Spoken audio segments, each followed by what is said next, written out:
Méthode de conception de bâtiment la plus aboutie sur le plan énergétique, le passif souffre néanmoins de plusieurs a priori. Qui pense passif imagine ainsi souvent des édifices simples, austères, voire tristes. À tort ou à raison? Le passif est-il un obstacle à la qualité architecturale? Implique-t-il de faire des concessions sur le confort, l'esthétique, le budget? Pour répondre à toutes ces questions, nous avons rendez-vous avec Alice Pamela. Alice est architecte. Après avoir exercé plusieurs années en agence d'architecture, elle fonde en 2018 son propre cabinet. 2 ans plus tard, en 2020, c'est à Combrit, au sud de Quimper, qu'elle livre son premier projet labellisé passif. Une maison de 186 mètres carrés, imaginée pour elle et sa famille. Je vous emmène découvrir ?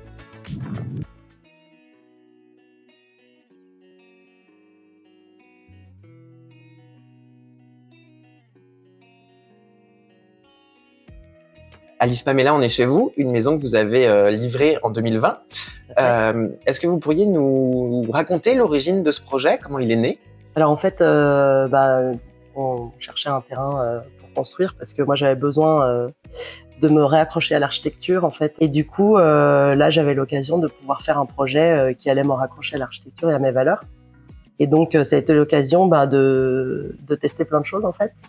De tester de faire une maison en bois parce que j'avais jamais fait de projet en bois encore, de tester de faire une maison passive et du coup les risques que je les prenais pour moi et pas pour un client, donc c'était une bonne manière de commencer là-dedans. Moi je considère en plus que d'un point de vue personnel, et c'est ce que je partage en général avec mes clients, aujourd'hui on ne devrait pas construire en fait, d'un point de vue écologique, on devrait simplement rénover, c'est quand même ce qu'il y a de plus vertueux à faire et ce qu'il y a de plus difficile peut-être. Et du coup, quand on prend l'engagement de construire, il faut le faire de manière exemplaire. On va utiliser des matériaux biosourcés, faire une maison passive, parce que si aujourd'hui on sait faire une maison qui n'a pas besoin de chauffage, eh bien on n'a pas le droit de faire autrement que ça en fait. Sinon, il faut faire autre chose. Voilà. Alors c'est vrai que les maisons passives parfois font peur, parce que les gens pensent que du fait que la maison soit très étanche, et qu'il y ait une ventilation qui agisse un peu comme un poumon de la maison.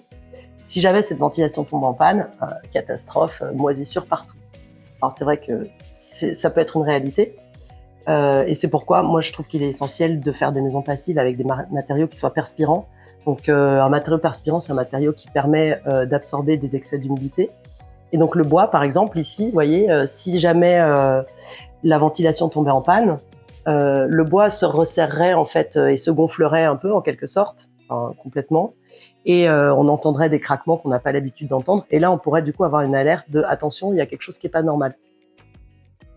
Autre a priori qui concerne le passif, c'est le fait qu'on ait du mal à allier esthétique et passif justement.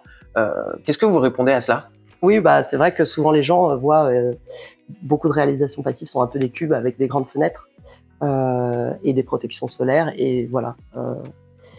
C'est vrai que d'un point de vue financier, c'est plus simple de faire une maison passive de ce type-là, parce que vous générez moins d'enveloppe, donc financièrement, ça va se ressentir aussi dans le coût de la construction. C'est donc plus facile de faire une maison passive en cube, mais c'est possible de faire autrement. Et moi ici, j'avais vraiment besoin de montrer qu'une maison passive, ça peut être design, ça peut être dans l'air du temps et ça peut faire rêver, quoi, en fait. Voilà, et j'espère que c'est quelque chose qu'on a réussi à faire. Les projets passifs se passent pour la plupart de systèmes de chauffage traditionnels. Ouais. C'est par les ouvertures que du coup la maison chauffe? Oui, tout à fait. En fait, c'est primordial d'orienter une maison passive au sud, parce que c'est par une grande surface de vitrée au sud qu'on va créer un chauffage en fait via le soleil. D'où le fait que c'est une maison passive, parce que c'est juste le soleil qui passe par les fenêtres qui crée de la chaleur qui va être après répartie de manière homogène dans la maison. Et c'est du triple vitrage? C'est du triple vitrage parce que donc sur une grande surface de vitrage comme ça, si on mettait du double vitrage, on aurait quand même pas mal de déperdition. Par contre, du coup, à contrario, au nord, on est pratiquement fermé partout parce que là, on a juste de la déperdition et le soleil ne va pas nous apporter de chaleur par le nord. Et alors l'été, comment ça se passe en termes de confort d'été? La maison ne surchauffe pas? Excellente question, parce que c'est vrai que c'est un des a priori que les gens ont aussi sur les maisons en bois. Ils disent c'est toujours des maisons trop chaudes parce qu'ils ont eu des mauvaises expériences. Oui, c'est une maison trop chaude s'il n'y a pas de protection solaire. Là, on peut voir qu'il y a des casquettes qui débordent quand même de manière importante d'1,50 m. C'est pas juste une lubie d'architecte, c'est vraiment utile en fait au départ. Et après, on a fait en sorte que esthétiquement, ça ait du sens. Mais donc, on déborde d'1,50 m la toiture pour qu'elle crée une ombre portée au niveau du vitrage, qui fait qu'en fait, en plein été, le soleil est tellement haut que du coup, le soleil ne va pas percuter le vitrage et donc ne pas faire de chauffage parasite. En fait. D'accord. Et là où l'hiver, il est assez bas et il peut taper finalement. Et l'hiver, exactement. L'hiver, là déjà en ce moment, finalement, et c'est vrai que il fait un peu plus froid quand même dehors que dedans, et le soleil touche le vitrage et vient déjà créer de la chaleur.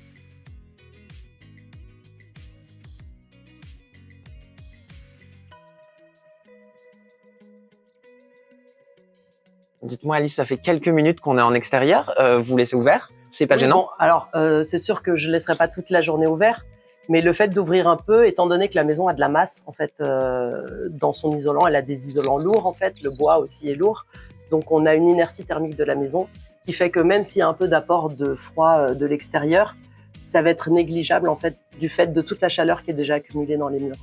D'accord. Donc ça veut dire qu'on peut ouvrir les fenêtres d'une maison passive? On peut ouvrir après, évidemment, s'il fait 5 dehors, à ce moment-là, on va essayer quand même de le limiter au maximum, parce qu'après, il faudrait vraiment éviter trop d'amis pour chauffer.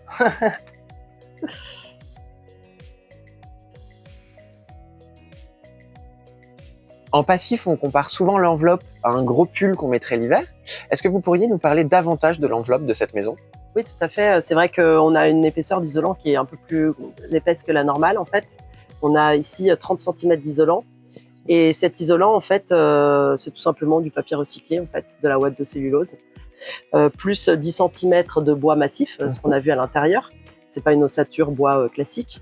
Et puis à l'extérieur, on a du coup un peu de ventilation derrière le bardage. Du coup, c'est vrai que ça nous fait des murs qui sont assez épais, un peu comme les murs des longères finalement de nos ancêtres, quoi. On a pratiquement 50 cm d'épaisseur de mur. Et toute cette isolation, bien sûr, est continue sur toute la maison. On n'ait pas de pont thermique et que du coup, pas de perte de température. Et du coup, ce bardage, c'est quoi? C'est du bois brûlé? Effectivement, oui, c'est une technique séculaire japonaise qui s'appelle le shosujiban et donc qui est prouvée depuis des milliers d'années. C'est une manière en fait de traiter le bois contre les attaques de parasites, de mousse et même contre l'incendie en fait, parce qu'on vient brûler en fait en surface sur 5 mm le bois, ce qui fait qu'il n'y a plus de lignine et la lignine c'est l'aliment de tous ces parasites en fait. Donc ça permet d'éviter de mettre des vernis, des lasures, des choses comme ça et ça n'a pas vraiment à s'entretenir. Parmi les grands principes du passif, on évoque aussi une étanchéité à l'air à toute épreuve. Ouais. Est-ce que vous pouvez nous en parler un peu plus et nous expliquer peut-être comment on la mesure aussi, ouais. cette étanchéité? Alors, une maison passive, en fait, c'est une maison où en air parasite qui rentre la maison qui n'est pas maîtrisé, soit par exemple par une serrure, par le réglage d'une porte, etc., on a moins d'une carte de crédit en fait d'air qui rentre dans la maison. Une maison classique, on a plus qu'un A4. Donc ça veut dire comme si on avait un carreau cassé en fait dans la maison en permanence, d'air qui rentre comme ça depuis l'extérieur. Donc déjà ça influe quand même sur le fait qu'on a moins besoin de chauffage qu'une maison normale. Et donc le test d'étanchéité à l'air, en fait, c'est assez simple. Pendant la phase de chantier, on vient mettre la maison en surpression et en sous-pression. Et en la mettant par exemple en sous-pression, on va finalement créer du vide dans la maison et du coup il va y avoir un appel d'air un peu plus important qui va être fait par ces sources parasites. Et donc là on peut vraiment les sentir. Là par exemple, s'il y a de l'air qui passe, on sait qu'il va falloir calfeutrer et traiter en phase chantier. Et ensuite il y a du coup un deuxième test en phase finie maison pour vérifier qu'effectivement on est toujours bien. On s'est même amélioré finalement quelque part. On a eu le temps de corriger. On a corrigé des erreurs en fait, donc ça permet vraiment d'être hyper pointilleux et puis d'éviter, comme je disais, ces points où on va avoir des moisissures en pourtour de fenêtre parce qu'en fait il y a de l'air qui passe là, qui est froid et du coup de la condensation, quoi. On a finalement peu de ventilation parasite dans cette maison. Mais alors, comment ça se passe en termes de ventilation? Parce qu'on parle souvent du fait que justement, il faut quand même pas trop ouvrir les fenêtres. Comment ça fonctionne? Parce qu'en fait, on a un système de ventilation qui est à double flux. Une ventilation en fait qui fait rentrer de l'air par l'extérieur par une machine, qui met en contact cet air extérieur avec l'air qui est extrait dans la maison, qui est déjà à une température souhaitable. En fait, il les met en contact et ça va préchauffer l'air extérieur avant qu'il soit soufflé dans la maison. Donc à 0,01 degré près, on fait venir un air de l'extérieur à la même température que l'air intérieur, juste par une mise en contact en fait sans que ce soit par un apport électrique. Mhm. Donc c'est ça qui fait qu'on ne consomme pas du tout d'électricité pour avoir un air chaud et que l'air finalement de la maison reste pratiquement constant en fait. Et alors, par où passe cet air? Là par exemple juste au-dessus, on a une bouche d'air qui amène de l'air neuf et donc là on peut voir qu'on est dessous et on sent pas de froid. Non, c'est vrai. Voilà. On n'entend rien non plus. Alors c'est vrai que les gens pensent que ça fait du bruit. Souvent la ventilation double flux, ça a beaucoup évolué et aujourd'hui ça s'est très bien amélioré. Là par exemple dans la cuisine, vous en avez une qui est un petit peu plus grande parce qu'elle extrait en fait avec un caisson un peu plus grand derrière, ce qui permet qu'on n'ait pas besoin de hotte finalement. Oui, ça filtre aussi les mauvaises odeurs. Exactement. Donc là on change ce filtre un peu plus souvent, un filtre qui est mis sur la bouche alors que sur les autres il n'y a pas forcément besoin de filtre.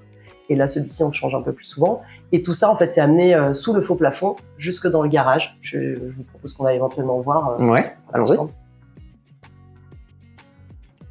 Ah, voilà la bête. Exactement. Donc, ventilation double flux, ça suppose quand même un petit peu d'emprise quand même dans une pièce technique de la maison. Et donc, c'est donc un caisson qui gère par un peu de magie ce transfert dont je vous ai parlé tout à l'heure, avec un caisson qui insuffle l'air dans la maison et un caisson qui aspire l'air de la maison pour le rejeter après vers l'extérieur. D'accord. Voilà. Donc on a des filtres à changer. En fait, le seul entretien qu'on ait à faire, c'est changer des filtres de manière régulière et puis tous les 3 ans, faire venir quelqu'un qui du coup va pouvoir juste s'assurer que la machine vieillisse bien, quoi. Voilà, donc ça c'est le filtre de l'air qui sort, donc on voit que c'est plutôt pas mal. Et le filtre de l'air qui rentre, c'est pas la même chose. Voilà, donc ça, c'est ce que vous respirez pas, quoi, en fait. D'accord. Donc ça contribue aussi énormément à la qualité de l'air intérieur. Ah bah exactement, oui. On a un air beaucoup plus sain. C'est vrai que s'il y a une source de pollution extérieure et que nous, on est dans la maison, ça va pas se ressentir du tout, quoi.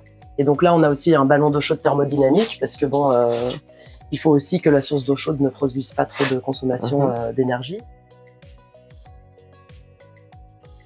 En conclusion, est-ce que du coup, vous diriez qu'il y a eu des grosses différences entre un projet passif comme celui-ci ou un projet classique? Oui, le chantier est beaucoup plus exigeant, ça c'est sûr. Donc ça m'a obligé à choisir des entreprises qui sauraient faire.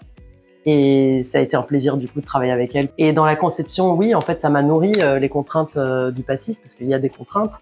Et c'est ce qui a fait que la maison ressemble à ça. En fait, si j'avais voulu faire une maison classique, classique, sans ces contraintes-là, elle aurait certainement été très différente. Donc on peut dire que ça a nourri le projet.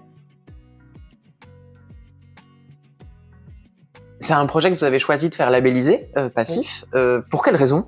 Alors, comme je suis architecte, du coup, c'est quand même mon outil de travail. Donc, il fallait que je puisse montrer à mes clients que je sais faire. C'est pas juste, oui, je peux vous faire quelque chose qui ressemble. C'est pas. Alors que c'est vrai que pour mes clients, ils vont pas forcément tous labelliser parce que c'est quand même un coût. Hein. Mais et puis que eux, quand ils vont vendre, ils n'auront pas besoin de dire c'est une maison passive. Ils vont montrer leur fiche de consommation d'électricité et ça va parler de soi en fait. Sauf que moi, c'est quand même un outil de travail, donc là c'est obligatoire. Après, je comprends que les gens aient envie de faire labelliser aussi parce qu'ils veulent être sûrs que le travail a été fait 100% bien. Parce que quand on fait labelliser, il n'y a pas du tout droit à l'erreur. Donc ça peut être aussi une justification de se dire et puis de mettre la pression aux entreprises aussi, hein, leur dire ce projet sera labellisé, donc si ça passe pas, c'est quand même aussi de votre faute, quoi. Donc vous avez votre responsabilité, il faut que vous fassiez un sans faute en fait.